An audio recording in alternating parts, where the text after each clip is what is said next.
other people can hear this. Oh, hi. Hi, how you doing? Now wait for Ernesto. Okay, so and um, and let's see here. So I will. Okay, so I'm going to start talking about the assignment a little bit, and then if you have a question, just let me know. So I am recording this, and I'll post it later, probably tomorrow. Um, okay, let me just share the screen, and I want to. Hold on here. I'm gonna let me just okay, yes, this is what I want. Okay, let's just open this up right now. Okay, so I'm going to share the screen.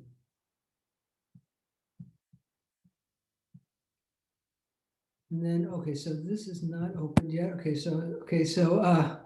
So let's just look at the assignment a little bit. And I think I'm going to type up a few hints or something and put it online about basically what I'm going to say tonight. But just to make sure, okay, activate open document. Okay, that's fine. Okay, so so yeah, this is So what someone said is it's somewhat similar. Maybe some of the ideas are similar to the previous assignment that we want to avoid assigning addresses. Like we don't want to we declare a variable in the main method and we assign it like an array or an object and we pass it as an argument to when we're creating an object to a constructor. But you want to be careful about assigning a variable so if a variable in the main method is an address, like an object variable or like an array variable, we want to be careful because just remember that we want to make sure that the object can't change the variable declared in the main method. We want to make sure that the main method can't change any of the data, any of the instance variables in the object. The only way we should be able to change the instance variable is via methods. It's only the object should be able to change the value in an instance variable.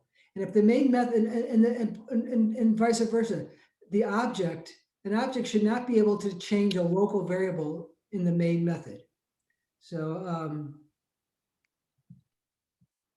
okay, so that's basically, we're going to see that again here. So here's like an example here. So first of all, let's just look at the assignment. And so, so the one thing is, okay, I put the student class up there and I asked the students just to use the one that I wrote. And the only reason why, not the one that you wrote, um, is that then everyone's starting from the same place. And that way I know there are no mistakes in it because I've done that before. I've asked students, I put files up and go, just use my files. And for some reason, a couple of a student decides they don't like my version and they use their version and there's something wrong with their code. And so then when I'm trying to debug their code, it doesn't even occur to me that they that they changed the file or that I put online. And so it takes me a long time sometimes to figure out the error. Okay, so we have the student class. The only thing you're going to do different in the student class is you're just going to implement comparable. And we're going to basically it's just listing in alphabetical order, right? The further, like in a phone book, you alphabetize by last name, and if the last names are the same, then you consider the first name. And we're doing the exact same thing for the student class. I know I've talked about this once before, so just remember, for the student class, the last name is a string, and the first name is a string, and the string class itself has a compare to method. So you can just use it doesn't really, there shouldn't be really a lot of code for the compare to method for the student class. It just should be a few lines of code. So if you feel like it's really taking you a long time, then or if it's a lot of code, or if it shouldn't be complicated. It should be a couple of if statements, and that's it. Uh, um, so if you feel like your code for the compare to method for a student is becoming unwieldy, it's likely you're not doing something right. And then Sure. none of the methods really take. Oh, do you have a question, Marcos? Or Yeah, I was just gonna ask, if you could show how to initialize just one time of one of the variables. I'm struggling to initialize objects in the homework. I was just wondering if you could show an example of how to initialize a object. I'm not. Okay, I'm okay. So did you? Okay, I guess I'm a little now. I'm a little confused. Let me see if I understand your question. So I do have the file homework 3 up there, and are you talking about what kind of object? So you know how you say person instructor, you don't want us to do this dot instructor equals instructor, but when I'm trying to initialize instructor in my code, I'm getting an error. Um, So I was just wondering if you could show one example of how I'm to not sure if, initialize. I'm not sure if this is, I thought it was in the assignment. Yeah, so we don't want, so yeah, so here is the, yeah, so here are like, so the college class, this class called college class has 5 instance variables. And then person, we don't have to worry about string. String has a special property that if you assign it a new value, it gets a new address. So it's called immutable. So here's one, and it's these two. Those are the ones we don't want to assign. Yeah, we don't want to do this. So, yeah, don't let this happen to you, basically, is what I'm saying here. And I thought I had an example of in here of somewhere. I thought we, or maybe it was above. I'm pretty sure. Okay, yeah, right here. Basically, that's the code for set instructor right here. Is this what you're talking about, or?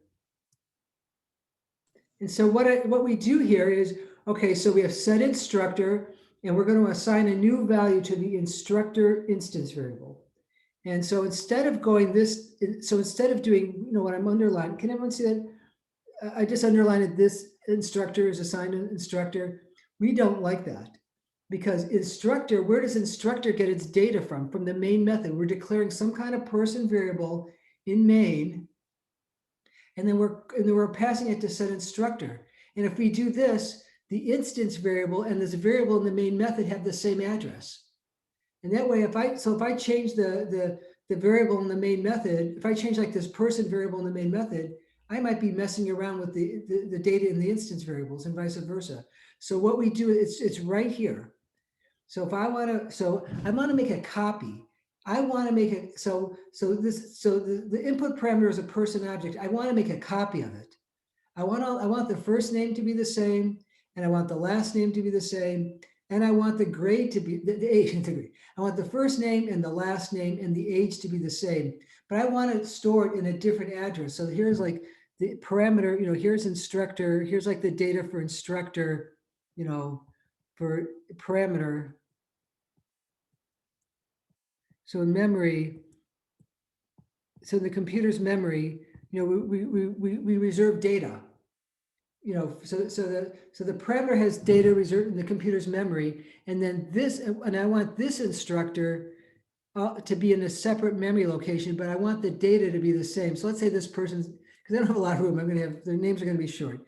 Let's say the first name is A, the last name is B, and let's say they're 30 years old. I want this dot instructor, and it's kind of, my printing is terrible, to have the same first name, last name, and age. And we can do it this way. You call so this dot instructor, so we invoke the person constructor. And what are we going to pass? We're going to pass the first name of the input parameter, the last name of the input parameter, and the age of the input parameter. And so then this constructor, allocates. So whenever you see new, that means allocate new memory.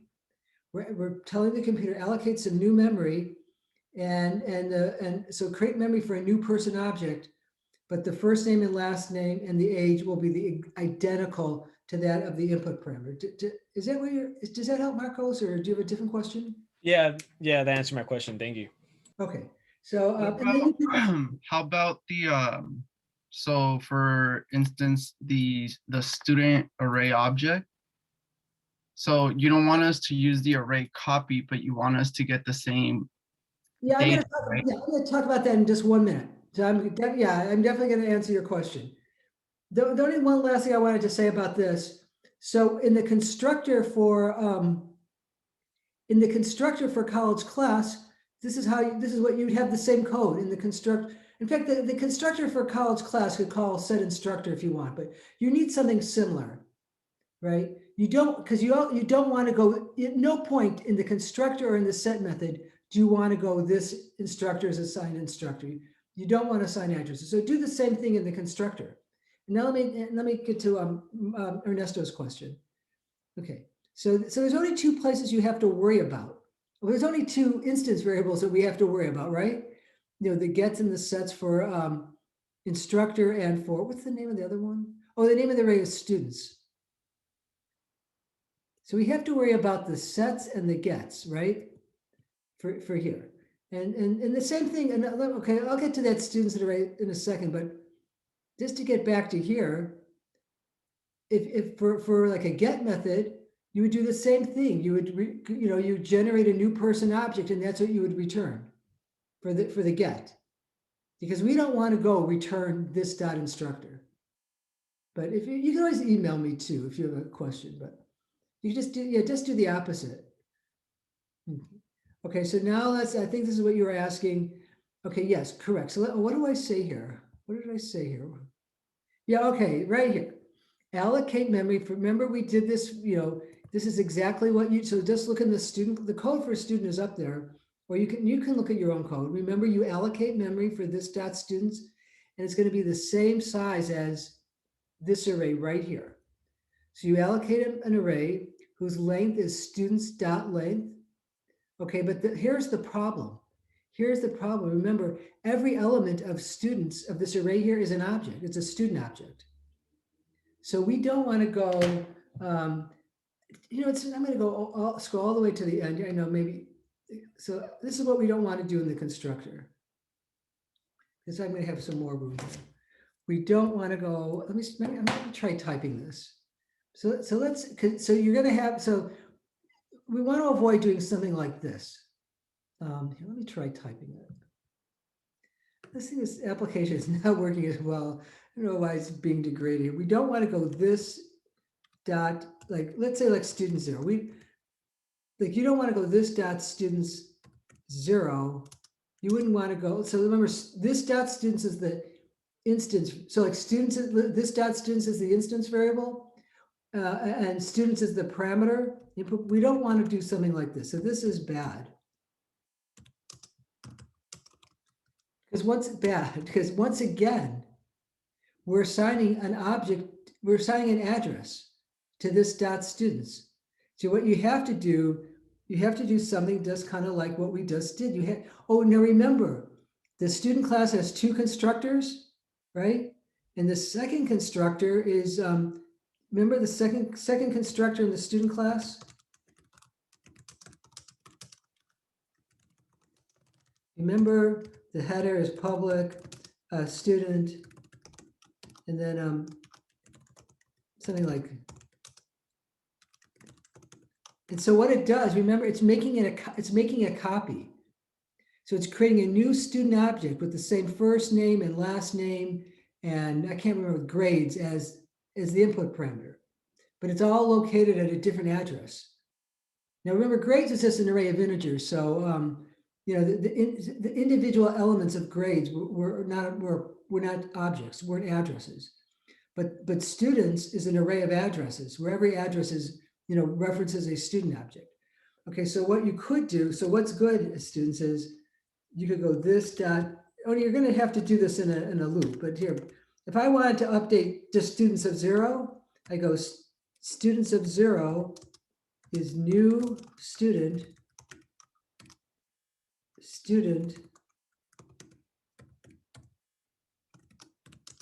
Now this is good, right? I'm making it just like I did for the instructor instance variable. I'm creating a replica of students of 0. Students, that should be an S in here. So remember, students is the input parameter. This dot students is the instance variable. So that's what we have. That's why we can't use system array copy, because we would just be copying addresses from students, right? So if we do system array copy, what we're doing is this: we're saying this dot students of 0 is students of 0, and this dot students of 1 is students of 1. We're copying addresses. We have to make a copy of the student array. So you have to do something like that. So you make it. I'm going to type this up a little. Oh, hello. Oh, I'm very frustrated with this. Okay. Oh, here we go. Okay, let me just go right here. So let me try one more time with this. This is not my friend, is it? Oh, that's better. Okay, so remember first, oh, I just lost everything. Oh, well. So first allocate memory, I don't like this. Okay, so first allocate memory for, so in the student's constructor, so in student's constructor,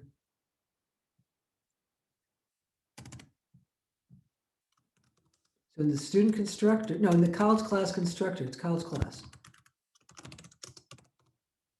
We're assigning, we want to assign a value to the array, to the student's array. So first allocate memory, right, for this dot students, and we're kind of familiar with that, right, from the last assignment. And then two, use a for loop, not the kind we learned, not a for each loop, because remember, we need the index. We need to get to students of I, right? You're going to have, so you're going to assign a new value. So you're going to assign a value to every element of students within an array. Use a for loop. So I'm going to use I'll put it like this, a math. That's what this is what I call the non-enhanced for loop. Use a math 134 loop to assign a value to every element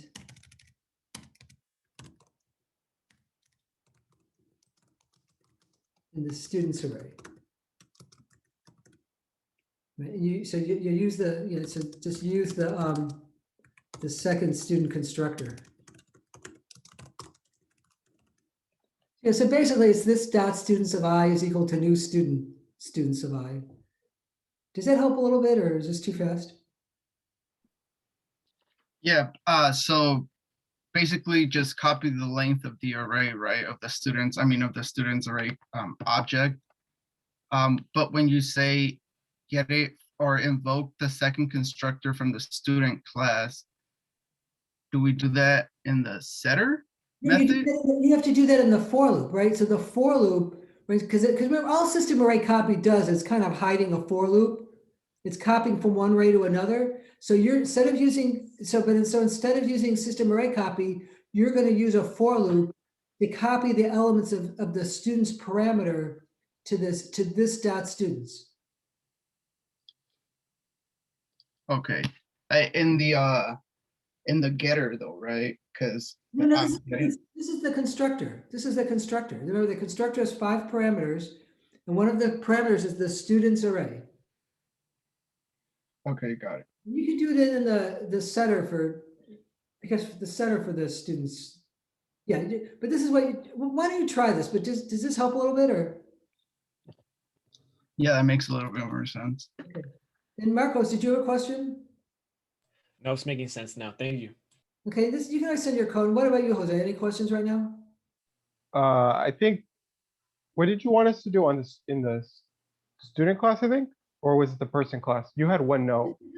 So there's two, so the person class, you don't have to do anything, right? You're gonna need that for your project because the instructor instance variable is a person object, right? So I put two files up there. I think 3, the one with the main method but yeah, there's 5 instant variable. Instructor is a person object. So you need a person class. So that's why I have that there. And then the student class, you said copy constructor, this constructor. The student class, all you have to do there, you have to implement comparable. Okay, yeah. College class, that's where you have to do all this stuff all the other work is in the college class. It's for the methods and the constructor methods for college class. There's a little bit of code in students and then a lot in college class. Did I answer your question, or? Yeah, I was just making sure. Okay. Yeah, in person, you don't do anything except just add it to your project or else it won't run. So, so why don't you try that? And then I have one last question. So for one of the instructions, you want us to get the highest average grade. right. And you want us to name it public student, get highest, whatever GPA, right? But from the college class. Is it this method right here? Get student. Here's one, get student with highest. Yeah, so you want us to do that one in the college class, right? Not in the student. All the methods are in the college class, but you have an array, right? You have an array of students. There's an instance variable that's an array of students. So you loop over that array and you find the one that has the largest average. But remember, what is the student? The student class has a method called get average grade. Yeah, so we invoke those, we get the GPA, blah, blah, blah. But when it's time to return the object, wouldn't it like, wouldn't I get like an error or something since I'm returning an object of student in the college class, or no? You're returning a student object, right? So no, you're not gonna get an error. No, I'm not gonna, no, I'm not, you definitely won't get an error. I'm not gonna ask you to do anything that's gonna give you an error. Assume that student of 0 is the student with the largest average. And then you loop, and then you have a for loop. And just see a student's I. So how do you get the average?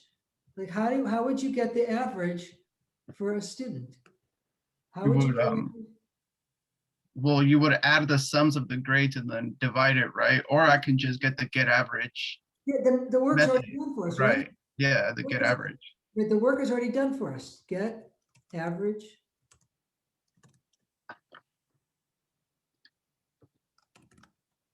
Right? So every student object has a get average grade method. So that's how you get the average grade for one of the students. So you're just going to loop over the student array and call the get average method. And if you see, and if you assume that object 0 has the highest average, but if another student has a higher average, you update that student. It's just like finding the largest in an array of integers. You assume the first one's the largest, and if you find one that's larger, you update it. But why don't you try it and then? Yeah. Okay. It's really. Can I tell you something? It's not a lot of code. Just remember, you have to call methods in the student class, though, right? Get student with highest grade and get student with highest average. Yeah, you have to call methods in the student class. You don't have to do any new, but if you're like rewriting there's nothing to calculate. All the get highest, getting the highest grade and getting a grade point average for a student is done in the student class. So just remember, just review the methods in the student class. So does that help a little bit, or? Yeah, that does. Thank you. Okay. Anybody else? All right. So okay. So I'm done. So I'm going to type a little bit of this up later and tonight and post it online. But also, and then also people can look at this really very interesting lecture that's going on right now. So it's kind of, these lectures get kind of long. So I realize it's easy to kind of miss stuff. Like maybe you're watching the lecture and then, or maybe you're like your brother, you're living with your family, your brother starts screaming about something, I don't know. Maybe there's some distraction in your house, I don't know. Okay, so that could happen. Okay, so let me just, okay, I'm going to close this. Now, what do I want to talk about? Linked list. So students, this is not in your next quiz. We may have an assignment on this.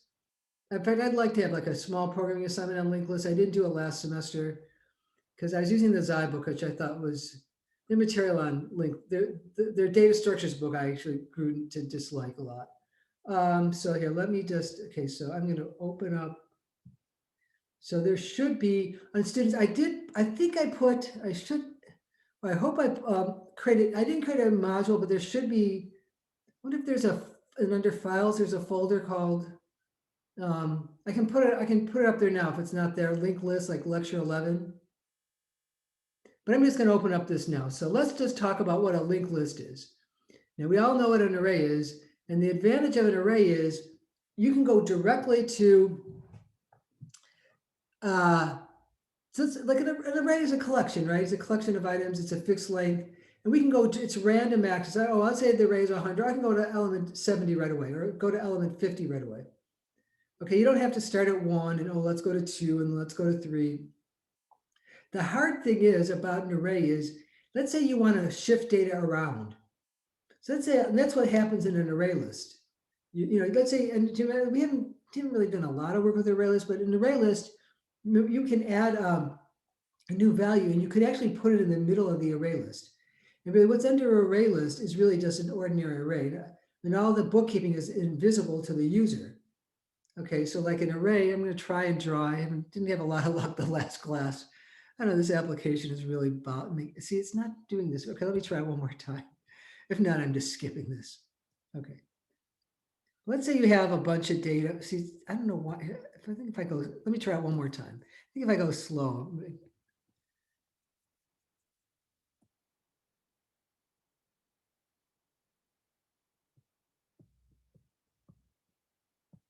Oh, it's only 5. Okay, so, but let's say I have this empty slot here. So let's say I have like 1, 2, 3, 4, 5. And let's say, okay, there's an empty slot that's not being used. And let's say after 3, but let's imagine it's really like thousands or maybe really a lot of data, not just 6 pieces of data. Let's say after 3, I want to put a new piece of, I want to insert like A, the letter A in between 3 and 4. What happens is you have to shift 4 and 5 to the right.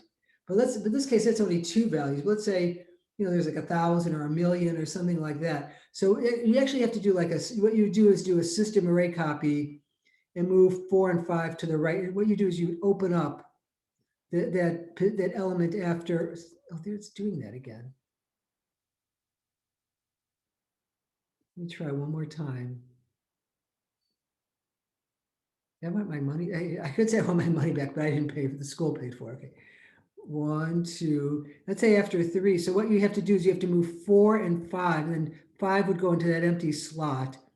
Oh, and then, okay, now this space is open. I can put the A here. So we can insert data in the middle of I decided, in between 3 and 4, there really should be an A. So we can do that, but there's a lot of, it involves a lot of operations. It involves a lot of copying. Right, you have to everything after 3 has to be shifted over 1 to the right. So I was kind of thinking, let's say you have like a long line of chairs, everyone's sitting down, and let's say someone wants to sit in the middle. Well, don't a lot of people have to get up and shift their seat over, like in the movie theater. Like, oh, can my friend sit there? So then everyone has to get up, and a lot of people have to move over one. Okay, so that's kind of how an array is. But the great thing, so array is good for reading data. It gives us fast access to data. But it's not good for inserting data like in the middle of a list. Okay, so a linked list is the exact opposite. Okay, the linked list is really good if we're doing a lot of insertions and putting things in the middle. Maybe not so good if we're doing a lot of read operations. Okay, so let's just look at this this diagram here, which I didn't create myself, someone else did. Okay, so a linked list, it really is just like a line, like a chain of nodes. So just think of it as like a line of node objects. And so here is the node class right here. And so the node class, so this is what's called a singly linked list, meaning you start at the head, right? We know we know who's first in line. And the thing about a linked list, you always have to start with the first node. So let's say there's like 5 nodes, and let's say I want to know that, I'm jumping ahead because I'm so excited about talking about this. So the node class itself, it stores a piece of data, right? That's important. If it's not storing something, there's no point to it. It's storing some kind of data. It doesn't have to be a string. It could be like a person object. It could be a college class object. It can be some very complicated piece of data. But basically it can be an object, it can be any kind of object in the world. But then the interesting thing is there's another instance variable called next. And which is, as I've typed note, it tells us where the next node is. So let's say we have like a line. I want to know there's a line, there's 5 people, and I cannot directly access person 5. I know where the first person is. So I say to the first person, I need the data from person 5. So the first person talks to the second person. The second person talks to the third person. The third person talks to the fourth person. And the fourth person gets to the fifth person and says, yeah, we need your data, right? So it has to go down the chain. You have to start at the beginning. So if I want access to something in the middle, right? So all I know is where the first person is. The first person knows where I keep calling a person. I'm just trying to make an analogy here. But I only knows where the first node is. The first node knows where the second node is. The second node knows where the third node is. So if you actually want to read data, you have to start from the first and you have to go all the way down the line. But we're going to see this in a couple of minutes. It's easy to insert data. So I always kind of think of inserting data or inserting a new node into a linked list. It's like, let's say instead of a bunch of people sitting down and someone wants to sit in the middle, then a lot of people have to get up and shift to the right. Okay, think of everyone standing up now. And when someone wants to go in the middle of the line, well, now you're not really impacting too many people. Let's say the line has 1,000 people and someone's going in between person 20 and 21. So you might be disturbing person 20 and 21, like they kind of have to kind of separate a little bit. And, maybe 21 walks, one way and 21 walks the other way. And now there's room for this new person. But person 1,000 probably doesn't know anything about it. Maybe not even person 22 or 23. Okay, and so it's relatively easy to insert data into the middle of a linked list. And so we're going to see that in a minute. Okay, so then we'll actually look at the code for some simple code. Okay, so this is all, so what I have right here, this is kind of, I think this visualization is a pretty good idea of what a linked list looks like. And so notice, so we know where the head is. And how do we know when we get to the end of the list, the next property is null? Now this is what's called a singly linked list. It's like a one-way street. We start at the head and we can just keep going to the right. Now I'm going to show you code for what's called a doubly linked list, which means you can go in both directions. So there's actually no first and last. There's just ends of the line. That we do call one the head and one the left. So we're still going to call the last one last, but you can actually start at last and go to the left. Okay, so why don't we, so let's actually just look at the worksheet here. So I know when I teach this in course and I start saying, oh, we're going to talk about linked lists, sometimes there's really not a lot to write about because it's remarkably simple. I don't know, sometimes I think we always want something more substantial. We want pages and pages of reading material, but there really is nothing to a linked list. Okay, so let's just look at this really great example here. And let's just look at this linked list. We're just going to look at the first problem. So I don't actually put linked list problems on when I'm like this on, since I started teaching online. I haven't done any kind of linked list problems because, oh, I did one time. Okay, a lot of the problems like that I would normally put on a quiz or a test, problems that involve output, I've stopped putting on the test until like if I ever go back into the classroom, which is whatever, who knows? Okay. I mean, yes, you will. I'm not sure how much longer I'm going to be teaching, but anyway, definitely we're all going to go back. The students, we'll go back into the classroom soon enough. Okay. But so I would actually put on problems like this, like 5, and but so I don't put those on anymore. These first 4 are more for critical thinking. So the one thing is that this is still good. This is still for the singly linked list. Let's just look at the first problem. And then I'm going to show you code for a doubly linked list, the actual code for doubly linked list. And if we write, so any assignment I give you will be for a doubly linked list. And doubly linked list means you can start it, it's like a two-way street. You can start at either end and go left to right or right to left. Okay, so suppose X, so we're going to do problem 1 here. And this is just going to amaze you. So, this is one of the highlights of the course, problem number 1. So suppose that X is a node object in a linked list and T is a node object. What does the following code segment do? So I'm going to try and draw this. The thing is, when you do linked lists, I think it's really imperative for drawings are really important to keep track of everything. So hopefully this is going to go well, since I'm going to try just draw right here. Okay, so I'd say that's your head. That's okay. So let's say this is okay. So let's draw 5 nodes. Okay, and so the very last one points to null. That's how you know you're at the end of the linked list. So the next property is null. And then this is the head.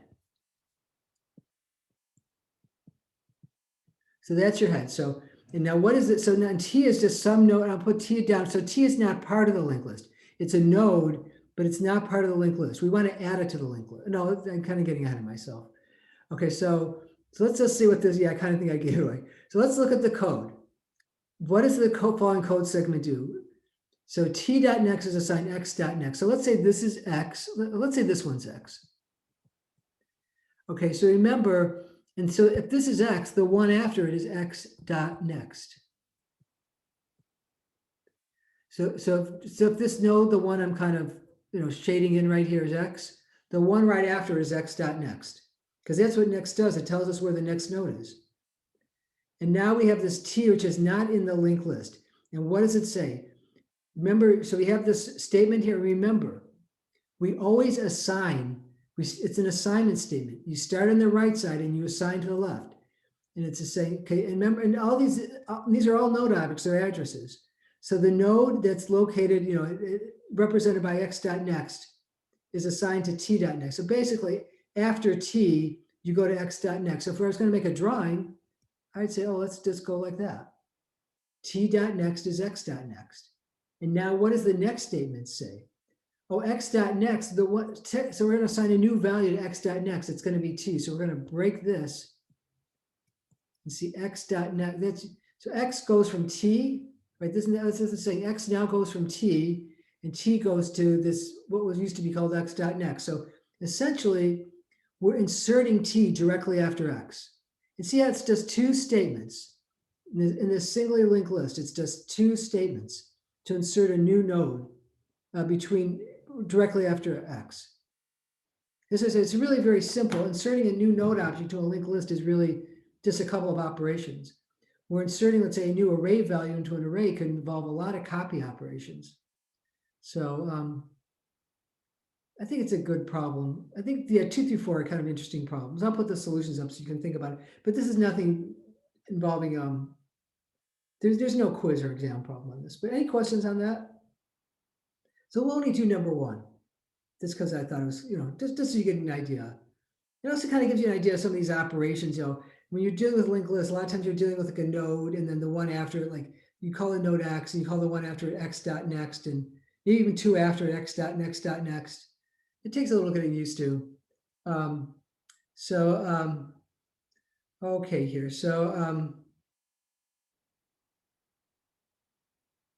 Okay, so let's take a look here. Okay, let's actually look at the actual code. If there's no questions, let's just look at the actual code for linked list. If you haven't seen it before, it's really, we're gonna get to that later. Linked list, okay, that was for recursion. I've talked a little bit about recursion before we do merge sort. Okay, so here's the code for linked list, and it's kind of our own code here. There actually is a linked list built-in linked list object in Java, just like array list. And the thing, so notice how, hopefully you can all see the code because I'm sharing, but right after linked list, you see the diamond operator, and there's an E in there. That's the generic value, and it's a variable. So you just pass, so remember like in the main method, when you, just like array list, what would E be? It's just like, take your favorite class name, and like in the examples in class, we usually have string. It's an array list of strings. Linked list is just, but we're declaring linked list with a generic variable, meaning we can store variables of any type. Okay, so notice what's different on line 4 and 5. So we have these 2 instance variables, head and last. So that means we can start on either side, right? And so here, let me just, so let's see, can this open up? Basically, if I was going to draw this linked list, the doubly linked list just means we can go in both directions. That's all it is. And then the very last one, the next would be null. So this would be last. And then this would be your head. And has so we can go to the left. And if we go to the left for a head, it should also be null. So basically, a doubly linked list is just like a two-way street. We can start at the last one and go to the left, or we can start at head and go to the right. That's the only difference. And I think in Java, the Java development kit that all the JDK that we get from Oracle, all their linked lists are done with doubly linked lists. Okay, so let's go to, so let's just look at the code. So this linked list, we have an instance variable head. It tells us the first node in our linked list. And then there's last. It tells us the last one in the linked list. And then we know the number of values in the linked list, size, and just like we do in array list. There's a size instance variable, right? And now you don't know, you have to look at the, but there's a size method in array list. It tells us the number of elements in the array list. And it's the same thing for linked list. Okay, this is what's different. So students, you may have never seen this before. Look what's going on between like lines 8 and 17. See how we have that private class node? So you can actually see, there's no reason why the user of our linked list class should know about nodes. This node class is the only class that needs this node class is this linked list class. So we say it's private to class linked list. Right, so basically we write a class inside of it. We're writing this node class right inside the linked list class. And the only class that really needs it is linked list. So that's fine. The linked list is going to create node objects. Every time we try to store new data in this linked list, we're going to create a new node object. But there's no reason why the user of our class, the user of our linked list class should know about nodes. Just like, I taught array list in Math 130, but probably no one knew that there's an instance variable in array list, which is an array. We can use array lists without knowing the low level details. Okay, so we have private class node, and it has 3 instance variables, like line 10 item. That's the data that we're storing. And then there's a next, so every node tells us the one to the left and the one to the right. And then there's a constructor that updates the item instance variable. Okay, so just remember, students, remember every instance variable has a value. And if we don't assign it value, the object instance variables are null. Like head and last would be initialized to null. And size is numeric, so it'd be initialized to 0. Okay, so now we have this add method. I might end up going, it's unfortunate about teaching online. Maybe there's a way of doing split screen. There probably is, but I don't know how to do it. Normally in class, I have the code up and I have the whiteboard and I'm writing on it. Let's say we want to add a new item, just like we want to add a new item like in an array list. So so look at line, when you add a new item, these add methods for linked lists, that's the only time you go new node. Remember, new always creates a new object. So in line 20, we're going to create a new node object and it's going to store our data, right? Add item. So it says add a node. So line 20 says, okay, add a node to the linked list that stores item. So line 20, we actually create this new node. And now we have to add this new node to our linked list. Okay, so let's just look at the code briefly, then I'm going to draw a picture I'm going to open up a PDF file and draw a picture. So it says if head is null, so that means is the size 0? So you might have this linked list, but it's a linked list of nothing. There's nothing in it yet. So if the head is null, meaning the size is 0, okay, so we go head is assigned, last is assigned. So head and last will be a point to that new node that we created on line 20. So head and last, so if the size is 1, the first one and the last one are the same. Just like if we're in a line and we're the only one in line, we're the first person in line and we're the last person in line. So if our linked list has just one node, head equals last equals node, or is assigned node. Okay, so what gets a little trickier is the next part. Let's say we're adding a new node to our linked list, but there's already at least one node in the linked list. So we're going to put it at the end. So it says last.next is node, node.previous is last, last is node, and we increase size by 1. And this add method always returns true. And which kind of make, what's the point? Because Java has a bunch of these kind of collection classes, and we want all the signatures to be the same. So there's some class, like there's a set class where you might try to add a new item, and we don't add it because it has to be unique. But you can't, so no 2 nodes would have the same item. So in that case, if you're trying to add an item that's already in like this collection, return would be false. So, okay, let's actually draw a picture so we can understand what's going on in that add method. Then I'm going to talk about Mergesort for about 20 or 25 minutes. Okay, so first of all, so the linked list is, let's say the linked list is empty. Okay, so we create this new node, we create a new node object, and there's our item. And let's say the size is empty, size is 0, or head is null. So all we do is we create this new node object, and then last and head, both refer to the exact same node, and then the size would be set to 1. So now we have a linked list with exactly one element in it. Okay, now let's say the size is 1 or greater, and we're creating a new node. So let's say this is our linked list. So here's your head. So it's a two-way street. Let's say this is our last. And so let's say this is right now pointing to null. And so we create this new node object. And what does it say? So we have this new node object out here. It has our item that we want to store.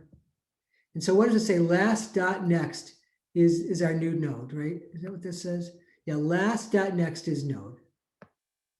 So this is called node. That variable is called node. And so instead of last.next being null, we're going to just set, last.next is going to point to that new node that we just created. And then we're going node.previous is last. We're going node, so now, okay, so last.next is the new node, and then node dot previous is the old last, and then we have to update last, right? So last dot next is node. We create this new node. Last dot next is node.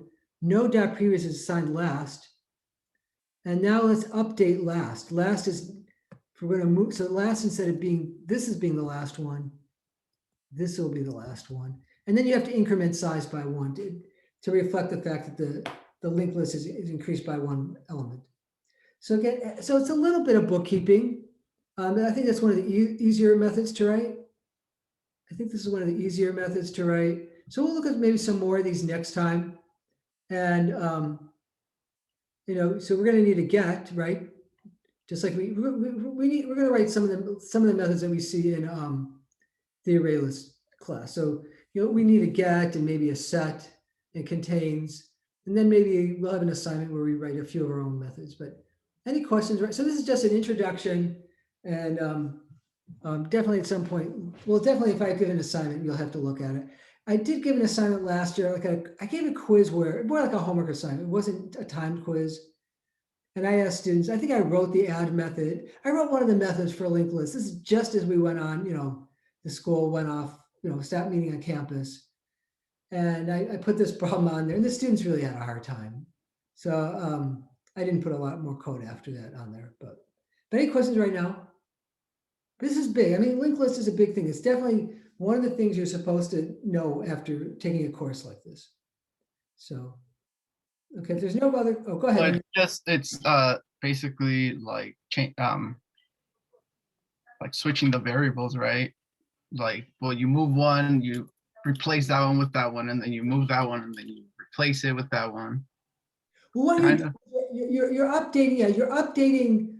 If you're inserting at the end, yeah, what we're doing, we're inserting at the end. Yeah, we're updating what's we're updating with the next to the very last one. But that's kind of, yeah, but yeah, that's kind of what's being switched. And then we'll talk. We saw a little bit of a short example about inserting into the middle. But yeah, there's just a couple. Yeah, it's just a lot of bookkeeping of next and previous. And I always encourage, if you're working on any problems like this, just draw pictures. It really helps a lot.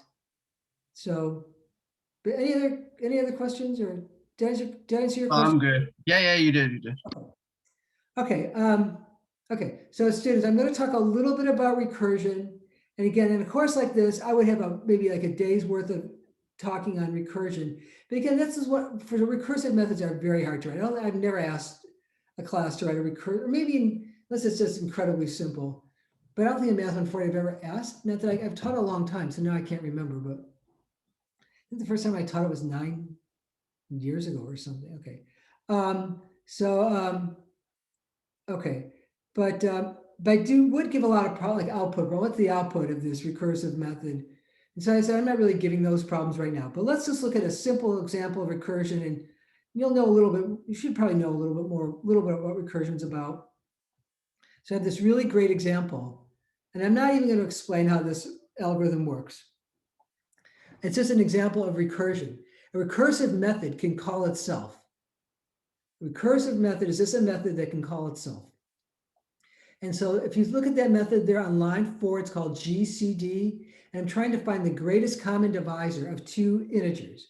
And so in your algebra classes, you were probably, not students didn't necessarily have a lot of fun with it, but what was the algorithm that you learned for greatest common divisor? You did the prime factorization, and you found all the common prime factors, and you multiply them together, and that's the GCD. Okay, so we're not going to, but there's actually this kind of fast algorithm. I'm not going to prove it or anything. That's for your Math 260. Yeah, I'll let them do it. Maybe they can do everything else I'm doing too. No, Math 265 is a fun course. It's a really fun course. But yeah, you do proofs and stuff. I'm not sure if they prove this in Math 260. They definitely do.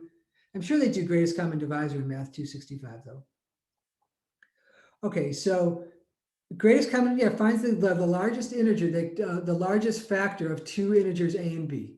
So if you look there on line 6, I'm actually printing out the input parameter so we can actually see how how the method is called. And so there's this algorithm that says the greatest common divisor of a and b is equal to the greatest common divisor of b A modulus B. And what happens is that you're converting GCD into a similar yet smaller problem. What's going to happen is that that first argument gets smaller and smaller, and eventually the second argument becomes 0. And then there's this stopping condition. The greatest common divisor of A and 0 is A, right? Because A is equal to, because A is because everything is a factor of 0. 0 is equal to A times 0. So the greatest common divisor of A and 0 is always A, right? A goes into A one time and A goes into 0 times. Okay, so so I just programmed, so lines 4 through 11, I'm just programmed that GCD algorithm, and notice line 8 is what we call a recursive call. Notice that the greatest common divisor method is calling itself. The important thing is that eventually you want to make sure that that second parameter eventually becomes 0. That's what always, so remember, if B is, the second argument is not 0, we call GCD one more time. Eventually, we want to just return A. We want to get to the else part. Otherwise, this thing, you're in an infinite loop. Your program eventually crashes. Okay, and so what actually happens is we're repeatedly calling GCD, and it's put in a stack. So let's say we call GCD of, like the first time we call GCD, we're going to find the greatest common divisor 170 and 100. Well, that's going to call, well, the first argument, so now we call GCD again. The first argument is going to be 100. The second argument is 170 is A mod B. It's 170 mod 100, which is 70. So what happens is, you call GCD of 170 comma 100, and then you call it again. Well, what happens is that call to GCD of 170 100 is put on a stack, just to remember. It's also fast. I mean, you can't. It's like it happens like magic. Okay, and you keep making these recursive calls, and then you call GCD of 170 calls GCD of 7030. So that GCD of 170 gets put on a stack, and it hasn't stopped executing, right? Right. So you're waiting for, so GCD of 170 comma 100 can't stop until we get the return result from GCD 170. And GCD 170 can't stop executing until it gets the return result from a GCD of 7030. And all gets put on a stack, and eventually we get to GCD of 10 comma 0. Oh, B is 0, return A, we return 10. And so they all return 10. So that means GCD of 30 comma 10 returns 10. GCD of 70 comma 30 returns 10, and so forth. This is a very fast discussion on recursion. The important thing is, I want you to know is that one method, it doesn't want you to be aware of recursion. Recursion is when one method, and when a method can call itself. And when you call itself, it has to be with a smaller problem, a smaller yet simpler. It's similar, but let me say it again. When a recursive method calls itself, the problem should be similar yet simpler. So GCD of 170, I mean, these numbers are small, so it doesn't really matter that much. Should be a simpler problem than 170, 100. You see the numbers are getting smaller, right? All the numbers in the first parameter, in the first argument are smaller, and all the numbers in the second argument are getting smaller, to eventually get to something that's so simple we can just say what the answer is. Now, this GCD is kind of a simple problem. These recursive methods are very hard to write. They're very, very hard to write. So we're not going to actually write a useful one. Let's put it this way. A useful recursive method is just very, very hard to write. Some of the hardest programming there is. Also notice I use 2 return statements. This is the only time in this course I use more than one return statement is when I'm writing a recursive method. So, okay, so let's go on to the main event. Merge sort, which is a very one of these important algorithms. I don't know, it's really cold here. Yeah, my house is really cold right now. But anyway, I just had to say that. Okay, so we're getting to merge sort, and it's a very important algorithm. Then in quicksort, we're going to learn about quicksort, I think maybe on Wednesday. Let me think about it. Probably. We're going through this pretty fast, probably because I used to go into linked list into excruciating detail in the classroom. And maybe even array list. So there's some things I'm not going into excruciating detail on. Okay, so merge sort, is one of these practical, it's actually used in production and along with quicksort. So those are the two important algorithms practical algorithms for sorting. Okay, and there's actually there's actually two parts to it. There's a part called, there's a sorting algorithm that sorts the left half and sorts the right half. So let's just look at the notes. And I think there should be a folder called, is it not? I thought I put it up there. Lecture 10 for Mergesort. So let's just look at these notes here. Most of it, so there's two parts to this algorithm. There's the sorting and then there's the merging.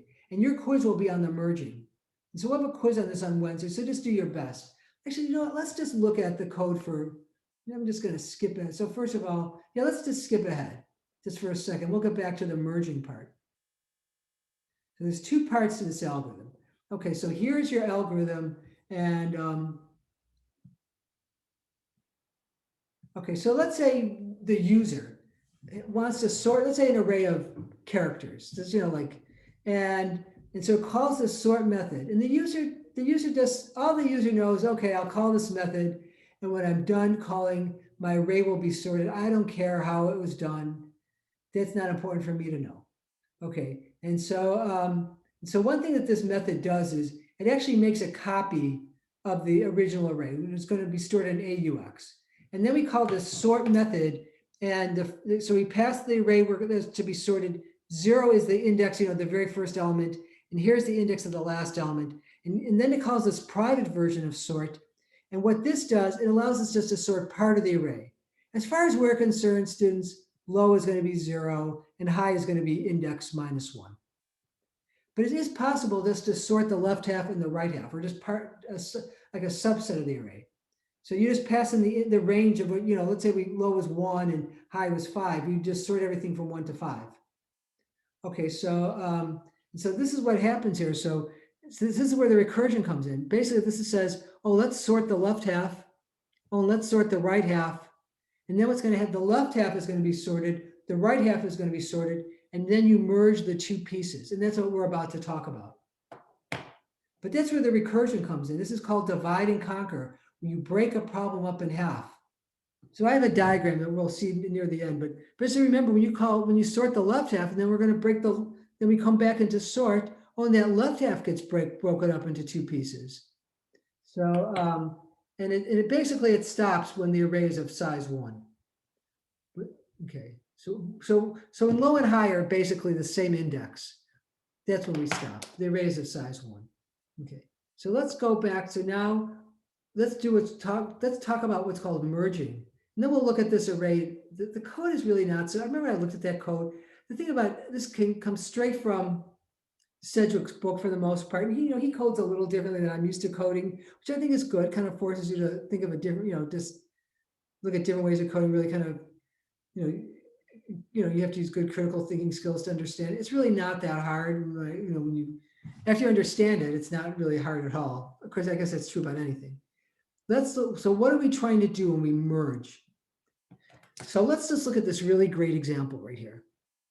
Okay, and so we have that array there.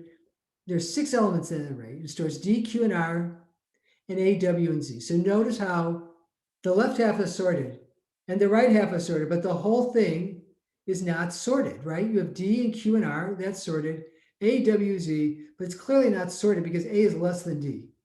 And when we're done, we want here's what it looks like when it's sorted. It's A, D, Q, R, W, Z. That's what we want at the end. So we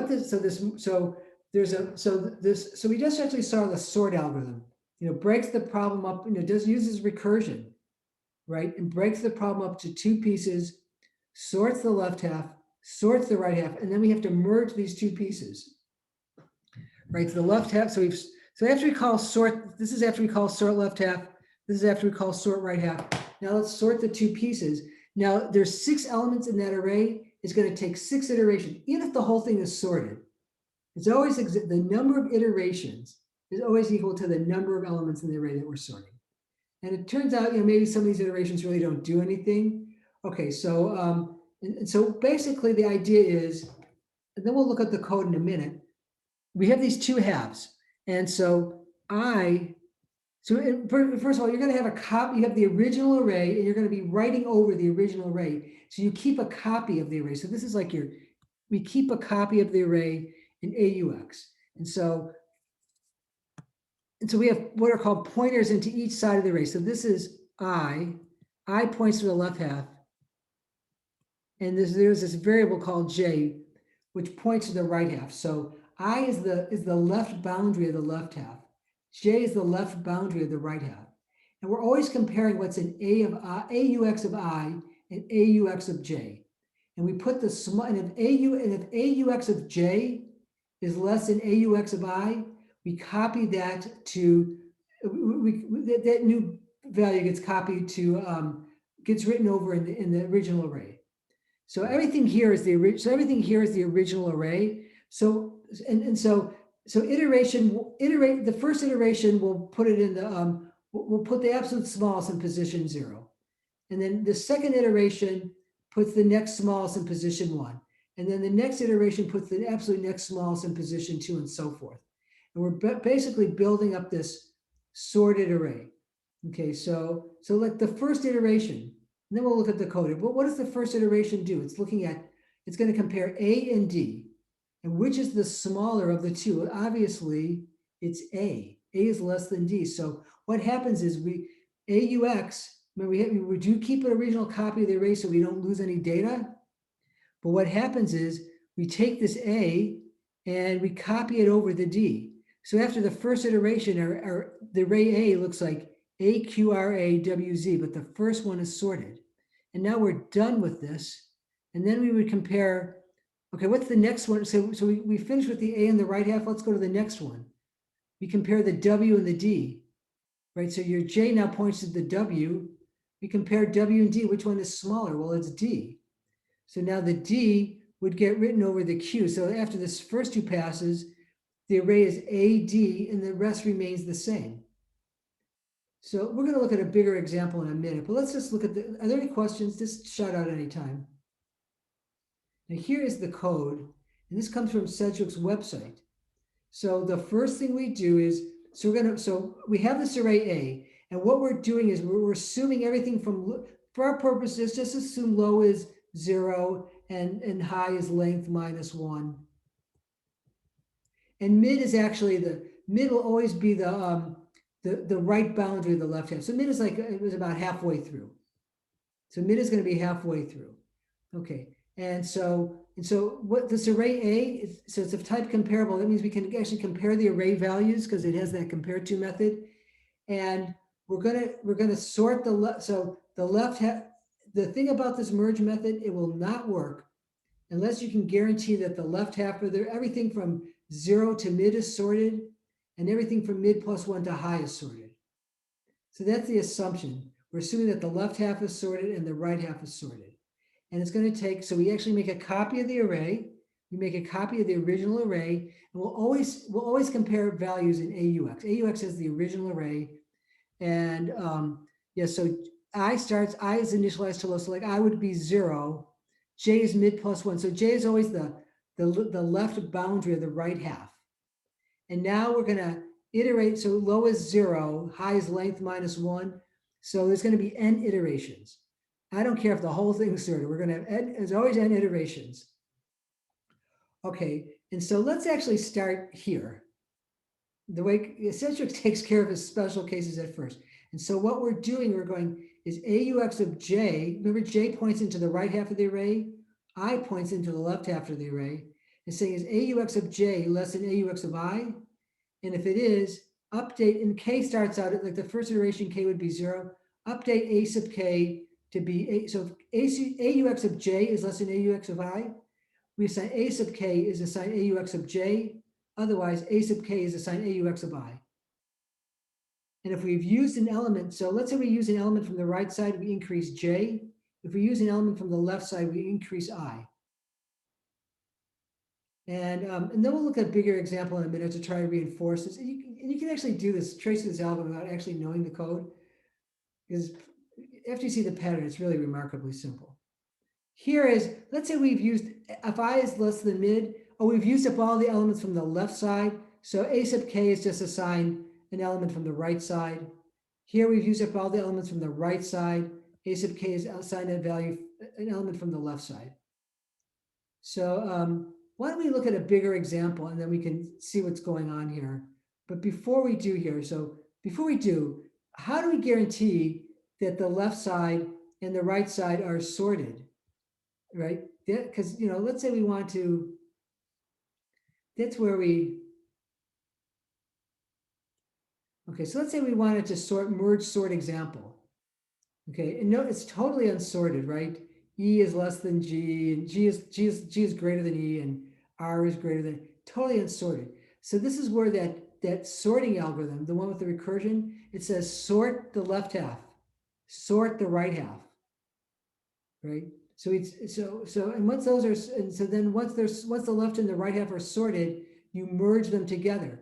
Oh, but remember, when you call that sort method, oh, it's going to break up that left half into two pieces. And oh, let's sort the left half and the right half of the left side. Okay, but now you break up merge and E-sort into two pieces. So you get ME and RG, and then you break ME up into just an array of size 1. Now you're guaranteed the array is sorted. When you have an array of size 1, the array is sorted. And now you can merge M and E. And you can merge R and G. And that's what happens. You merge M and G and you sort them. You merge G and R and G and you sort them. Now this is sorted and that's sorted. Now you can use merge and go. So now you're going back up. Okay. So this is all with the magic of recursion.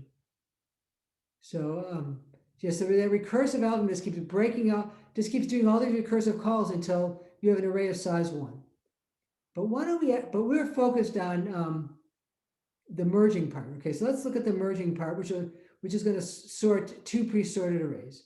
So let's just look at this worksheet here. So and then I have an old quiz which I'm going to put up too. So let's look at merge sort worksheet. So we're almost done with this very interesting example here. And so I'm going to just do, so here's your original array. This is what we're going to call AUX. We're going to copy the original array so we don't lose it. This is where we always do our comparisons. We always compare the values in the original array. Okay, so what it is, so we have 6 values in this array. So notice that the one thing is the left side is sorted. 0 through 5 is sorted, and positions 6 through 11 are sorted. And if they weren't, this would not work. So now we're merging, right? So this is what I'm going to ask you to do in the quiz. I want you to merge 2 pre-sorted arrays with this merge sort algorithm. And so what the code does, and so you actually have these variables I and J, and initially I is 0 and J is 6. And so if you remember, I tells you where you are on the left side, and J tells you where you are on the right side. Look, that's a 6. So initially J is 6. And what you're on every iteration, you're going to compare AUX of I and AUX of J, and then you're going to put the smaller into A of K. K starts out at 0. So what is smaller, A or E? And clearly the answer is A, right? So we're going to, so array A of K, initially, and K starts out at 0, right? K just tells you, so we're going to have 12 iterations. So K is going to range from 0 to 11, 12 iterations because there's 12 elements in that array. So first we're going to, first we write over position 0, then position 1, then position 2, and then position 3. So we're gradually building up this sorted array. And by the time you get to the end, it should be totally sorted. So the first time you put A in here, so we're going to take this A from here, I'll circle it. And so then, and again, it looks exactly like we just wrote A over A, so it doesn't, nothing looks like it's changed. And then I actually add this feature in this last column. So you take the smaller of A and E and you put it in position column 0, and the rest of the array stays the same. Okay, now did we take a value from the left or did we take a value from the right? And because we want to know where is our I. So in the next iteration, so the iteration 2, what should I be and what should J be? Well, we used a value from the left. So we're done with this A here. So we update I by 1. And you're either updating I, or and I'll say this again at the end, because some students really got this right and some had a very difficult time with it. in previous semesters. I and J always tell you where you are in that array. And I kind of added this because this problem is so easy. I go, let's make it a little more challenging. Okay, so now what's the next? So now we compare AUX, we always compare AUX of I and AUX of J. So this time we're comparing what's in position 1 and 6. And they're both E's. Okay, and the algorithm says that you take the small, that if the right is smaller than the left, we take from the right side. Otherwise, you always take from the left side. So if the two values are equal, we take from the left side. So we're going to actually use this E from the left side. Okay, so we're going to copy AUX of I into over into position A of 1. So yeah, so I'm not, my cat thinks it's dinner time. It's not. Okay, so that first E gets put in position 1. And I'm not going to do this whole thing since I have a typed version. I just want to do 3 iterations. And the rest of the array stays the same. So after iteration 2, the first 2 are sorted. And it turned out it was that way anyway, just by coincidence. We took that E from the left side, so we increase I. I is 2, J is 6. So the next time when we do iteration 3, we're going to compare AUX of 2 and AUX of 6. So we're going to compare Q, that's in position 2. Oh, and J is it's still 6. We're going to compare Q and E. And clearly the E is smaller than Q. So now in the third iteration, A of 2 gets assigned E. A, E, E. And then the rest of the array stays the same. So a lot of this, I remember when I originally did this, the students really saw the pattern pretty, it'd be like, the students would be really confusing. Oh, I get it now. See what happens? The lower triangle is gradually building up a sorted array. So row 1 has the absolute smallest. Row 2 has the first 2 smallest values. Row 3, again, of the original array. Row 3 I have a question. Yeah, go ahead, Marcos. So Q just disappears after you do that swap or whatever. Yes, but remember, we keep a copy of the original array in AUX. Oh, okay. It's going to come back. So AUX has A through T in the problem statement, but when we're doing the iteration, it's updating in a different variable, right? Right, but we haven't lost that original Q because we saved it. We have 2 copies of the array. So the first thing you do is you save the array in this kind of like temporary variable. You're right, because eventually, so we used one from that was a really good question. So we used, so here, I'm running out of room. So so we used one from the left side. So your I would be 2. So for iteration 4, we would compare I of 2 and 7. Okay, so we haven't lost the Q because remember we have a copy in the we save the original array in AUX, and we always are comparing values in AUX. So now we compare Q and I in the next iteration. But let's actually go to the typed version because I'm running out of, it's hard for me to write this. I write too big anyway.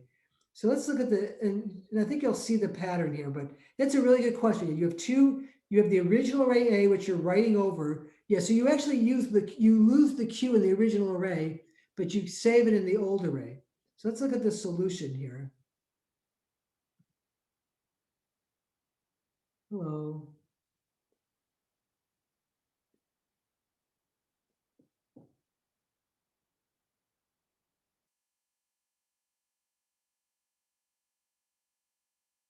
Okay, so here is this. So we'll look at, let's just look at this last one, then we'll look at a short problem.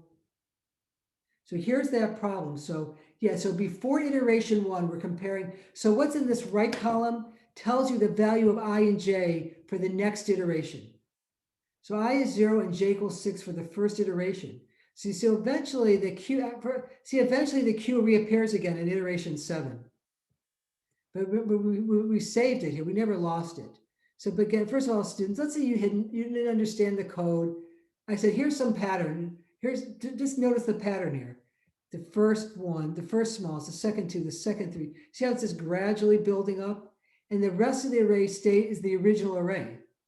And a lot of the students saw that. I remember I said, well, how can I make this a little more challenging? And I said, well, let's just have a column that tells us what's the value of I and j for the next iteration? But even that's not so hard. One of the students, noticed that, well, are you picking from the right side or are you picking from the left side? Or, you're always picking, yeah, so so like here, so you take the first, the next one's going to be E. You always take it, so if there's an identical one on the left and the right, you always take it out from the left side. But yeah, like for iteration 4, well, you picked I was on the right side, so you updated the J. The J went from 7 to 8. So the one thing about these students, some of the students get this I and J business, really understand it, and some get mixed up. Here's the one thing I can say. Every iteration, you're increasing I or you're increasing J, but never both, right? Because when you increase I, that means you just use one from the left side. When you increase J, you just use one from the right side, right? And they never decrease, right? Never, because you're not going backwards. So one of them increases by 1. Now let's look at the last. Let's look at the after we're done here. Okay, so this is position 0 through 5. That's position 6 through 11. Let's look at the very last. When we're done, I should be one more. I should be like the first value of the right side, and J should be like just off the end of the array. So when I is 6, right? We know the left side consists of positions 0 through 5. So when I becomes 6, it means that we've used all the values from the left side. And when J becomes 12, that means we use all the values from the right side. Okay, so notice here, so after iteration 9, after iteration 10, we've used all, J is now 12 after iteration 10. That means we used all the values from the right side. So the last 2 iterations will use the 2 remaining values from the left side. Yeah, so that U and that Y, yeah. We use the last 2 values, okay, from the, yeah. So after iteration 10, J is 12. Well, J is 12, J is off the array because T is position 11. We've used everything from the right. So position, then we use position 5 in the iteration 11, and then we use position 4 in iteration 11 and position 5 in iteration 12. So we should be able to write this I and J for the very last row at the beginning. I has to be the very first. I would have to be 6, right? The one after the last one in the left side, and J would have to be 12, the one after the last one on the right side. But should we try another smaller problem? Now here everyone's saying yes. Okay, so and then I'm done. I know it's okay. Let's look at this very fun small problem. ACB. Okay, so in this case, I is 0, so that B is at position 2. Okay, so I tells you the left boundary of the left side, J is the left boundary of the right side. So it's actually sorted. We have AC is sorted, B is sorted. So the first iteration, we're going to compare positions 0 and 2, and clearly the A is smaller, right? So we put A, so the first iteration, so the ones we've put in its proper place are highlighted in bold. And we've taken one from the left side, right? We've used up this A here. We've used up the A. So we increase I, but we use one from the left side, we increase I by 1. We haven't used one from the left side. So the next time for iteration 2, we compare position the C and the B. Well, clearly B is smaller. So then in the second column, we put a B, and then we write the rest of the array. Oh, but we use this B here, which is, so we increase J by 1. Now J is 3. That means we used everything from the right side. So the only thing that's remaining is that C. But we could have, before we even started the problem, you know that last row has to be I equal to 2, J equal to 3, because that's our original array. Because so when the very last row has to have I greater than the last position, so that's I greater than 2, and the very last row has to have J greater than the last position, which in this case is 3. So Jose, do you have a question? I'm going to put the solution files online, and I have an old quiz I'm going to put up too. No, right now I'm good. Okay, so you'll have a quiz on this, and if students have a hard time on the quiz, well, they'll get it right by the time we take the exam. But if you have any questions on the code, I'm going to stop sharing. If you have any questions on your code, I'm going to stop the recording actually, so it's not so.